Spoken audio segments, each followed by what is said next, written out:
Hello everyone, it's Deb from Cooking with Mo and Deb. I've had this on my mind for a while, something that I've wanted to talk to you about and show you. And I went to a knife skills class a few years ago at a conference that I was at, and I learned some things. I think most of you know most of this, but I didn't know quite a few techniques and tips, so I wanted to share. And I've got some knives that I'm just going to show you, some different kinds that I have. The brand I don't think is that important, but you do need a really good knife. And they're not going to be cheap. Whatever brand you get, it's going to be an investment.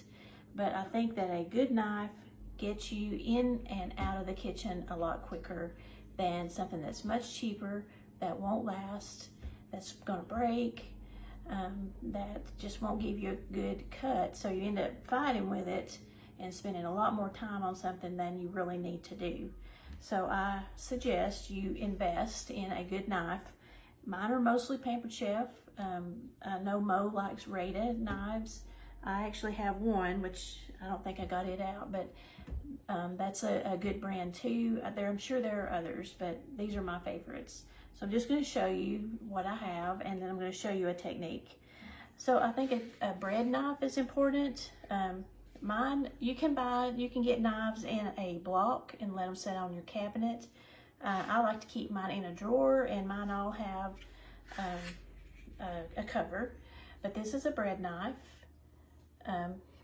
It may not be the most important knife to have, but having a knife that will cut through bread smoothly and easily is important. If you do any bread baking, that's a good thing to have. A good chopping knife is important. Mine is a Santoku. Mine have a lifetime warranty. They're a good handle. They shouldn't break. If they ever do, I can get them replaced.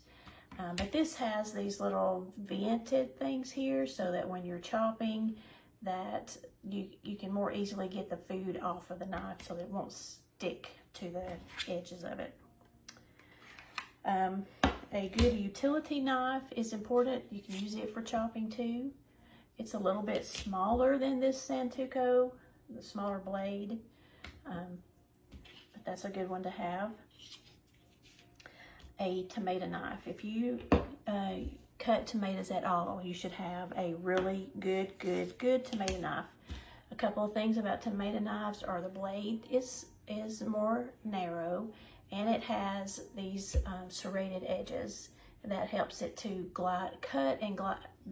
it helps it to cut that skin on the tomato and to glide through it a little bit easier. That's a tomato knife. This is a tomato knife too. This one is my favorite, and I think it's a Reda knife, although I can't see, I've had it for a very long time. I can't see the name on it, but you can see that the blade's very thin and it has that serrated edge that helps it to cut a tomato really easily. This is another utility knife.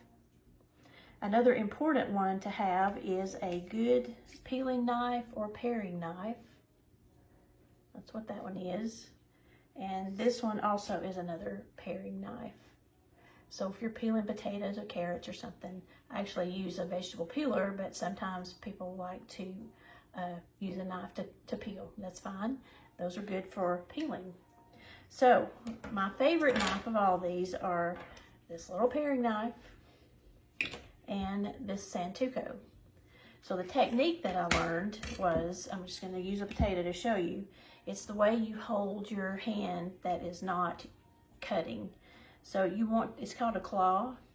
So you hold this with your knuckles out so that if the knife comes down, it's going to be against your knuckles, not your fingers if they're out. So if you do your hand like a claw and hold your vegetable or your whatever you're cutting, and you just start cutting like this, you're going to bump against your knuckle with the top part of the knife so that it won't cut your fingers. So you practice that. It takes a little while to get used to it, but you kind of make a claw with your fingers. Another tip that I learned is how you hold your knife. You don't want to hold it like this or back here on the handle. You need to grab part of the blade. Put your fingers up at the top of the blade with your top two fingers holding the blade, and your others are around the handle. And that way you have a lot more, you're holding it more secure. You're not gonna lose it. And you can easily slice and cut whatever you're needing to cut. And remember, you got the claw, so when you're cutting your bigger pieces, you hold your fingers like this, and you have good stability with your knife and holding your fruit or vegetable, whatever you're cutting. So that's just a couple of tips that I have. When you're using your knives, look for some really good knives, save up, invest in a good knife so that it can help you get your job in the kitchen done, and you can get out of the kitchen and you can spend more time with family and friends rather than getting everything done in the kitchen. Okay? See you next time. Bye.